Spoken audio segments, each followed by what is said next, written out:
Like always, every illustration should start with a good sketch that you prepare before you jump into Illustrator and do the vector artwork. In this video, we will be concentrating on the Illustrator part of the workflow. And amongst many useful drawing techniques, you will also see how I prefer to set up my sketch tracing layer and how I use a global clipping mask that doesn't get in the way. And in case you want to follow along, you can download the exercise file from the description below. But without any further delay, let's get started.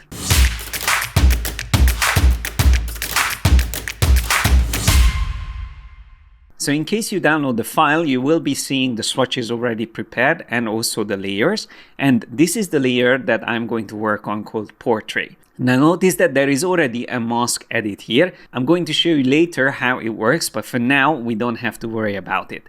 Let's start with a simple detail. I'm going to use the pen tool and I will just click and drag to create the first curve. Then click on this point once again to be able to draw a straight line. Come up here and then click and drag to create this other curve. Now notice that out of all the details, we are really just concentrating on this bottom section here because the rest of the shape will be in the background. But it's always good to close your shapes, so don't leave them open. That's just generally a good practice for vector illustrations. Now notice that even though it feels like we are drawing over the sketch, it is not completely disappearing. And that is because I set it up as a layer on top of the illustration layer. So we have it right here and it's locked, but if I unlock it temporarily, I can show you that the image itself is embedded. But most importantly, its blend mode is set to multiply. And also I reduce the opacity to 50%, just so we can see through it a little bit even more. But thanks to the fact that I'm using multiply blend mode, even if I set it to 100%, you can see it is not getting in the way at all. But let me just set this back to 50% and lock this layer. And let's not forget to select that shape that we've been working with, because that way we will make sure that the next shape will also be created on this layer. I usually don't worry too much about the colors at this stage, so I'm just going to keep it roughly around the colors that we will need. And I will switch back to the pen tool and continue drawing. Now we can zoom a little bit closer. Let's just concentrate here. I'm going to start at this point down here and I will click and drag to create the next segment. And by the way, if you have ever trouble seeing your control points, you can double click on your layer and change the color there. So for instance, if I set this to orange, now we will be able to see them better. So I can just come up here and then probably click somewhere around here, drag this detail out a bit. And the good thing is that we can always hold down Command or Control key to adjust these handles and make it as close as possible to the original illustration. However, of course, you can always make it slightly different to the sketch. It doesn't have to be exactly the same. So if I just come down here, I can also adjust this handle a bit further down, make that angle a bit sharper. And then just like before, I'm not concerned about this part here because I know I'm going to create another shape on top of it. I'm just going to click and drag, trying to follow these angles. Again, here, click and drag, and then click and drag one more time at the bottom. So that's our second shape ready. Now the only thing here is at the bottom, this is a little bit too narrow. So we just have to adjust it a bit. Something like that I think is going to work. Maybe just a little bit wider at the bottom so it's not too sharp. And by the way, if you ever end up creating an anchor point where you only have a handle on one side, but not the other, what you can do is to use the pen tool, hold down the Alt or Option key and click and drag out to recreate that original handle that you had on the left side. But then in this case, we have to split these two handles. So we have to hold down still the Alt or Option key and drag this other handle in the place where it's going to look better. Something like that. But now that having both of these handles is going to be easier to make refinements and adjustments. I just want to make sure that there is no gaps between these two shapes. So overlapping them is the best thing to do. Something like that. I'm happy with the way this looks so far, so we can always adjust it later. And remember, I said that the least amount of anchor points you create, the easier it is going to be to make changes later on. So it's much faster to move these points around and adjust things instead of having so many anchor points. And that's something that would happen if you end up using other tools like the pencil tool. However, the pencil tool is also a useful tool in case you prefer to work with that. So I'm going to draw the outline or the contour of the face with this tool. So I have the pencil tool already selected. I'm going to select a different color just so we can see what's happening. And I'm going to start drawing along the edge here and coming down, trying to trace it as close as possible. And then wherever it's going to be hidden, I'm not really worried about. But the problem is that by default, the pencil tool is going to simplify what you're drawing. As you can see, we lost quite a lot of detail that I had here on this side. So if you double click on the pencil tool, instead of making the results too smooth, you can always make it more accurate. Now, of course, this is going to add more anchor points, but I'm happy with that. And the good news is that you don't have to actually redraw the whole shape. You can just draw over the areas that you would like to add a little bit more detail, like around the eyes here, and then the cheek. I want to bring it out a bit. And then the rest of the details, I think, looks quite good actually. So you can see that for this area, we needed a little bit more anchor points. However, we can always try to simplify this. If you go to the object menu, you will find under the path section, the simplify option. I actually even added a custom keyboard shortcut for this so I can use it faster because it's something I actually use quite frequently. So you can see with this feature, immediately we get slightly less anchor points. So it was 12 points originally. We can probably go down to 10 points. I think that's still good. We have still enough details. And then we don't even have to accept this. It's already been applied. Now we just have to add the color to this so we can see how it looks. And if we want to refine it, we can just come here and select these anchor points individually and move them around with the direct selection tool. So I'm just going to adjust it slightly. And once again, I'm not worried about the rest of the details as long as these points are in place. I'm happy with the way it looks. So I am going to move on to the next shape. And it's completely up to you whether you prefer the pencil or the pen tool. You get very similar results in the end. I'm just going to continue with the pen tool though. So I am going to draw this shape first. Let's just draw this one.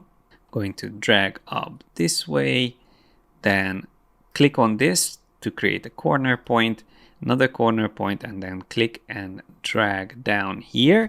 This can be a different color just so we can separate it for now. And then we can draw this other shape. So let's just start maybe up here.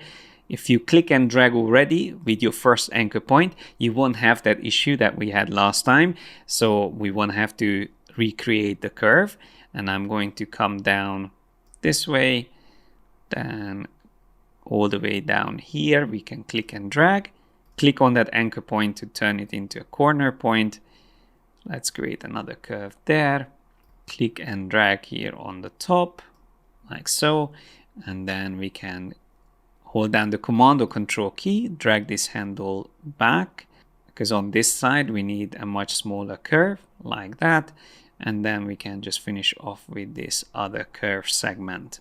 We can actually even get rid of this anchor point here. I don't think we need that detail on the hair. I think it's going to work without that. And now at this point, we can already start moving things around in the layers panel. So either coming here in the layers panel and drag things up and down, or use the Command or Control left and right square brackets to adjust where the layers are compared to each other. So I wanted to have the skin tone behind the hair details, and I think that works already. Now we will need another shape here in the background, and I'm just going to use a rectangle tool for this because this again is going to be covered up. So this is for that little detail there, and let me make this a different color. Again, using the Command or Control square brackets, I can move this down where it's supposed to be, and then we can draw this large shape here for the body. I'm just going to draw these curves, and as you can see, I just click and drag here on the top, we have to make sure that this is a bit further down, comes out that way. So I'm trying to follow that curve again, maybe change the color of this shape so we can separate it from the rest. Okay. Don't forget to use the command key whenever you need to adjust things around while you are still drawing. And there we go. We have our shape right there.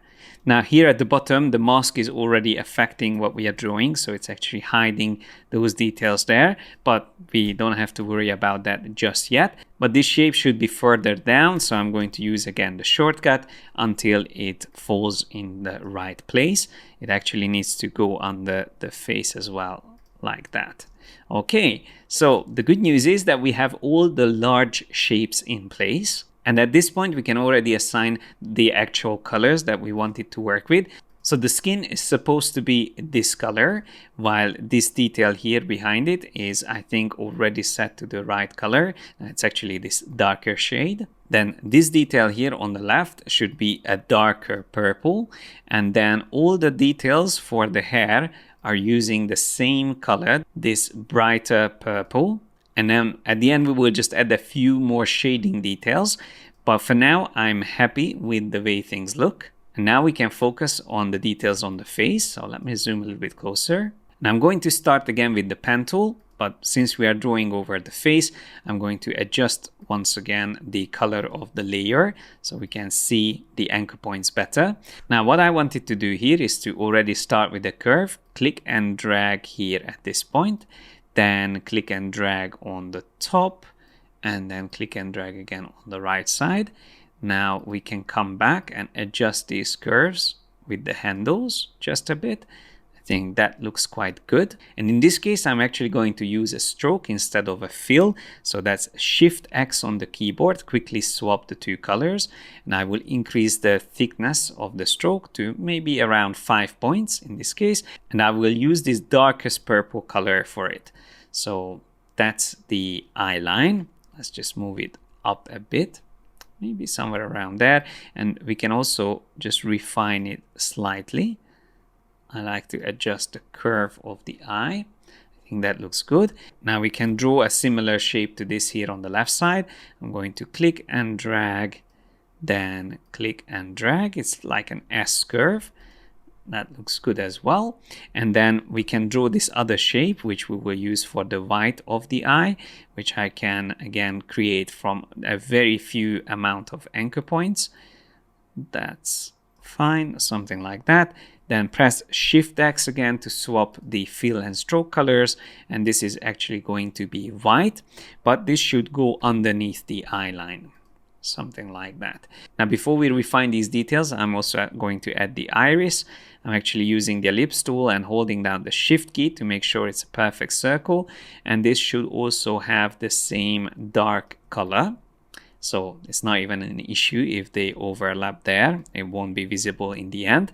So to refine these details, I can zoom closer and adjust these curves either to match the sketch, or you can even temporarily turn off the sketch and see how it looks without it. Okay, I'm happy with this. Now let's not forget to move this behind the hairline. So just adjusting where it falls in the layer structure. And then let's bring back the sketch. And this is where I'm going to really simplify things. So you can see already that we are ignoring quite a lot of details because we are creating this more minimalist illustration. But for the nose, I'm literally just going to use 2 lines. I will come closer here and just draw this first line by click and dragging again. So that's the first one. The thickness here can be less, so I'm going to set this to maybe 3 or 2 points even, and change the color to this shade. Make sure it falls in the right place. Yeah, so that's a very good simplification.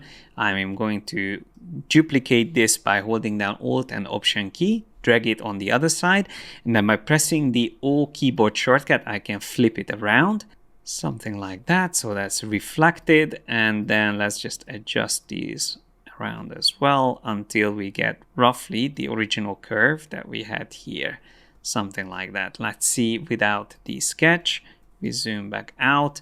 that's close enough for now. We can always refine these points a bit later. I feel like it's a little bit too thin, so what I will also do is to change the thickness to 3 points. Now it looks a little bit strange at this point, but just bear with me. It's going to work in the end. I'm going to draw another shape here for the bridge of the nose. It should already use the same color and same thickness, and I think that's good. Now we can draw the mouth. This again, I'm just going to draw very quickly, trying to minimize the amount of anchor points and simplify the shape. I'm not worried about the details here at the bottom because that will be defined by the other shape, and this should also be this darker color. So that's done, and then we can again use the pen tool, click and drag and draw these outlines. And then here I'm going to pay attention to the shape and change the color to this brighter detail. Let's zoom out.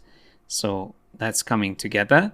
Now for the eyebrows, again, I'm going to do a very simplified detail. I will just use the pen tool, click and drag, literally create just an arc. Then I will use the stroke color that I have here. It's going to be like an accent color, which only appears on the eyebrows. And I will make them quite thick, something like that, maybe 10 points. And notice how I also moved it higher up compared to the sketch. I want to exaggerate the expression. That works quite well. And then using the pen tool again, we just draw this other shape right there. Now this one I can move further down in the structure. It should go underneath the hair. But this one on the right, I actually going to keep on top of the hairline. So that's just going to make it a little bit more interesting. The details for the eye, I can even group together. That's Command or Control G, and I can move it down all together underneath the hair. I think that looks good. Now we just need to add the ring in the nose. So for this, I'm going to use again the ellipse tool and draw that detail. I will use white color for this, reduce the thickness down to maybe 3 points, maybe adjust it a little bit down, something like that in size. And now we can select the other 2 lines that we created there, and then using the shape builder tool, that's Shift M, you can delete the details you don't need. So this part here on the top, simply holding down Alt or Option key, you can remove it.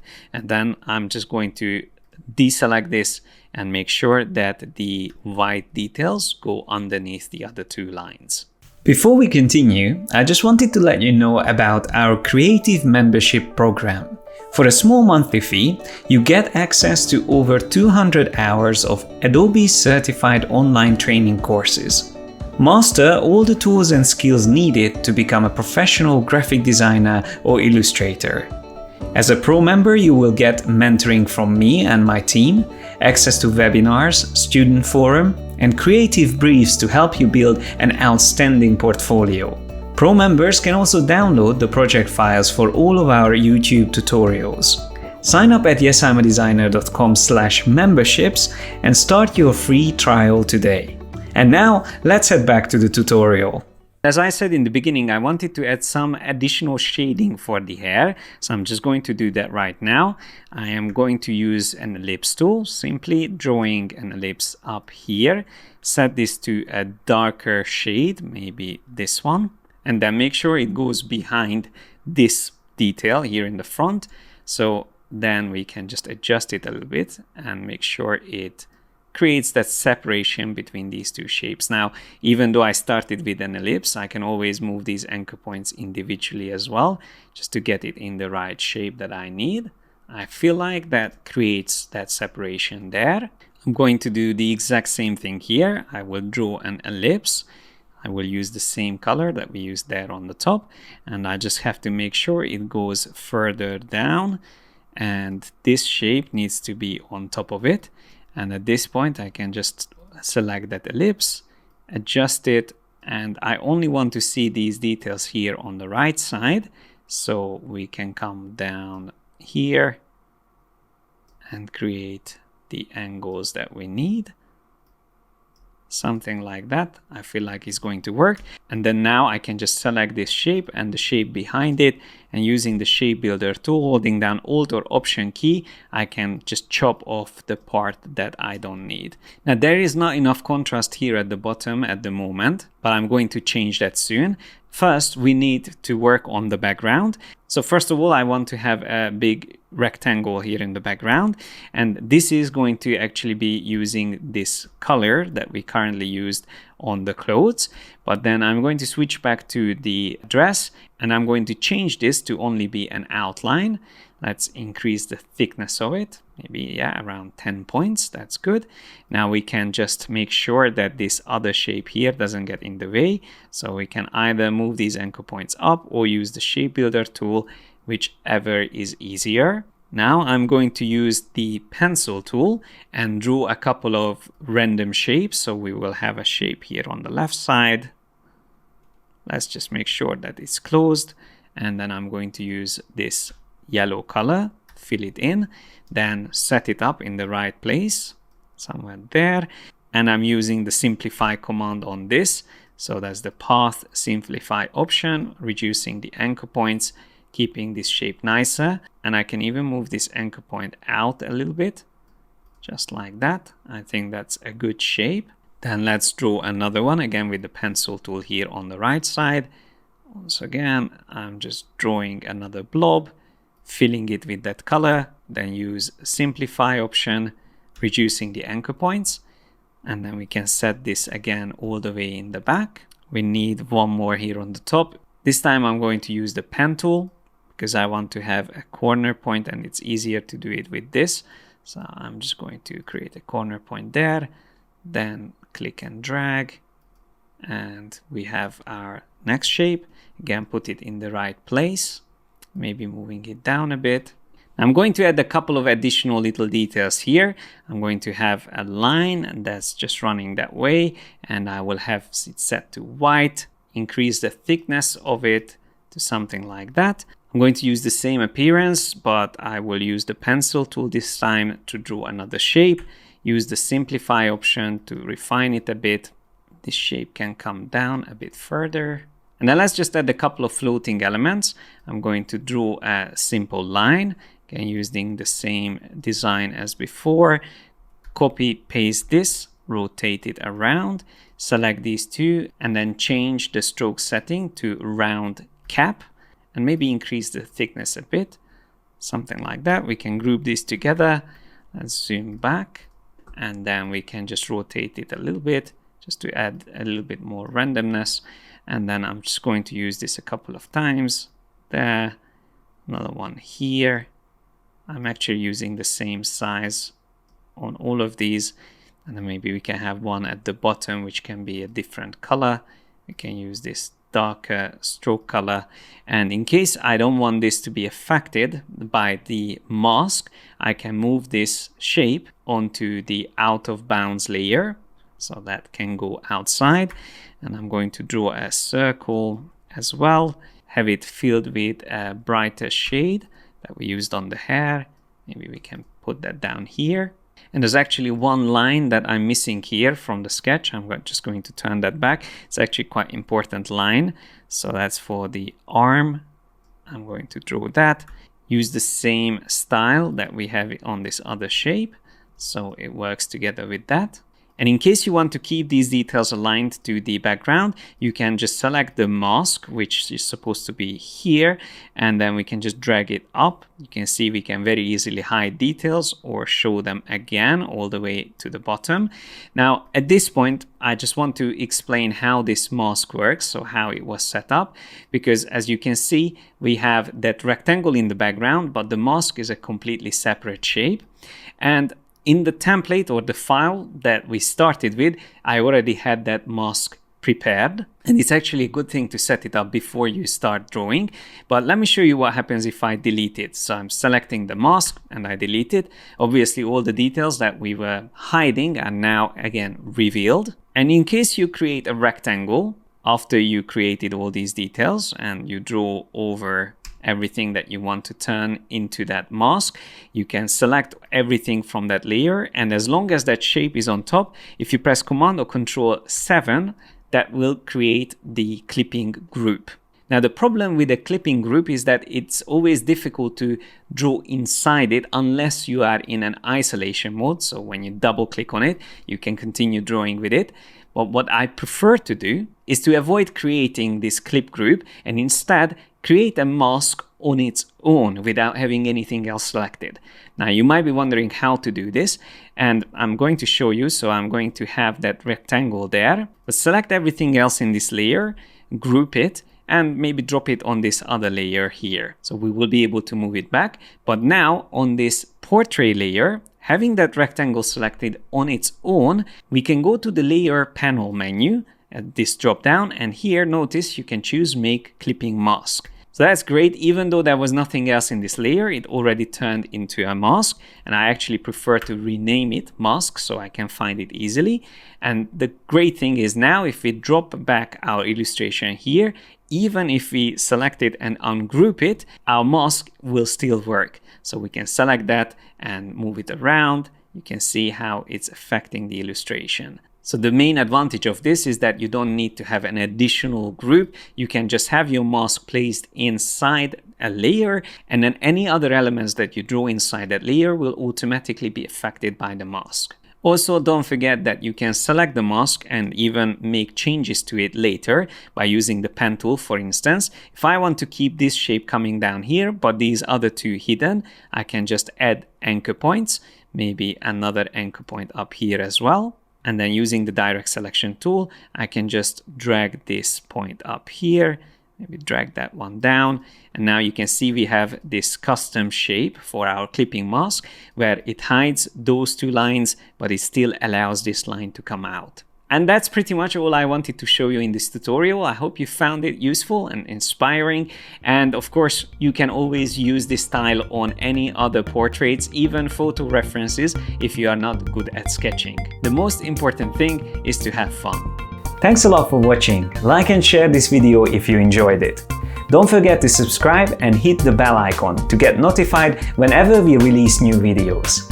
Click on the link on my right and start your membership today to get access to over 200 hours of training courses and personal mentoring by me and my team of creative professionals. Have fun learning, guys, and I will see you in the next one.